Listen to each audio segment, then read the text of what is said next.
दोन पक्षांच्या फुटीनंतर झालेल्या विधानसभा निवडणुकीत महायुतीला घवघवीत यश मिळालेलं आहे।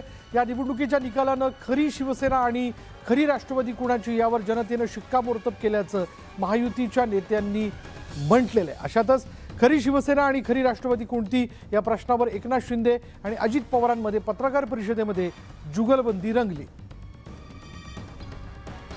या निवडणुकीत देखील कोण कुठल्या पक्षाचा, आता तुमचा कुठला पक्ष आहे? तुमचा राष्ट्रवादी। आता तो कोणाचा आहे ते लोकांनी ठरवलं आणि शिवसेना कोणाची ते ठरवलं आणि लोकांनी ते ठरवलं।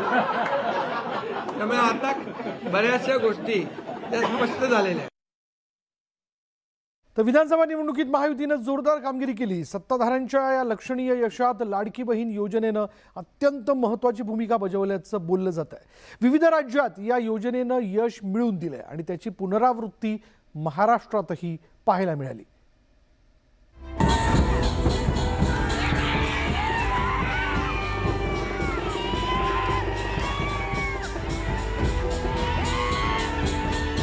महायुतीच्या वादळासमोर महाविकास आघाडी अक्षरशः पालापाचोळा झाली। राज्यात महाविकास आघाडी केवळ नावापुरती उरली।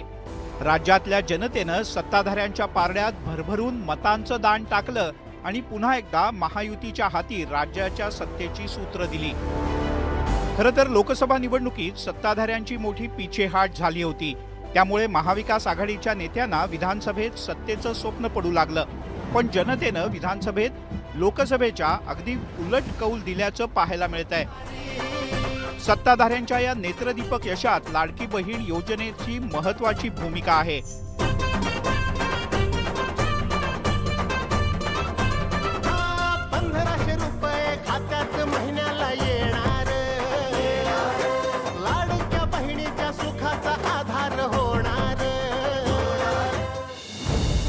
लोकसभा निवडणुकीत पोळलेल्या सत्ताधारी महायुतीनं विधानसभेच्या तोंडावर लाडकी बहीण योजना आणली आणि हळूहळू वातावरण बदलत गेलं।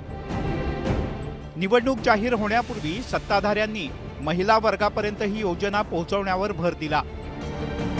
केवळ योजना जाहीर करून सत्ताधारी थांबले नाहीत, तर त्यांनी निवडणुकीच्या पूर्वी महिलांच्या खात्यात रक्कम कशी जमा होईल याची खबरदारी घेतली। एकीकडे सत्ताधाऱ्यांनी अत्यंत नियोजनबद्ध पद्धतीने तळागाळापर्यंत योजनेचा लाभ पोहोचवण्याचा प्रयत्न केला, तर दुसरीकडे विरोधकांचा यावरून सुद्धा गोंधळ उडाल्याचं चित्र होतं। विरोध करावा की समर्थन अशी द्विधा मनस्थिती विरोधकांची झाली होती। एक प्रकारे महाविकास आघाडी लाडकी बहीण योजनेच्या जाळ्यात अडकली। लाडकी बहिणा म्हणजे गेम चेंजरच ती योजना झाली। अंडरकरंट असा का बहिणींनी दाखवला की मी सगळे उताने पडले, सगळे आडवे झाले। एक माझं स्वतःचं स्पष्ट मत आहे। चांगली गोष्ट आहे। महिलांनी मतदानाला जर टक्का वाढला असेल तर नक्कीच आम्ही त्याचं स्वागत करतो। माहिती असं म्हणते की लाडक्या बहिणींनी आम्हाला मतदान केले आणि त्यामुळेच हा टक्का वाढला। लाडक्या बहिणींची मतं आपण विकत घेतली आहेत का? लाडक्या बहिणी ह्या फक्त तुमच्याच आहेत का? उद्या कळेल ना। माझं असं म्हणणं उद्या कळेल। लाडकी बहीण योजना सत्ताधारी महायुतीसाठी गेम चेंजर ठरण्याचा अंदाज सुरुवातीपासूनच व्यक्त केला जात होता। याचा प्रत्यय निवडणुकीच्या निकालातून पाहायला मिळाला। भावानं दिलेल्या ओवाळणीची लाडक्या बहिणींनी मतदानाच्या रूपानं परतफेड केली। सध्या या योजनेत महिलांना दरमहा 1,500 रुपये दिले जातात। सत्तेत आल्यानंतर 2100 रुपये देण्याचं आश्वासन सत्ताधाऱ्यांनी दिलं होतं आणि त्याचा फायदा सत्ताधाऱ्यांना झाला। विधानसभेत यावेळेला विक्रमी 66.5% मतदान झालं। यामध्ये महिलांची संख्या लक्षणीय होती। राज्यामध्ये 3,06,49,318 महिलांनी मतदानाचा हक्क बजावला।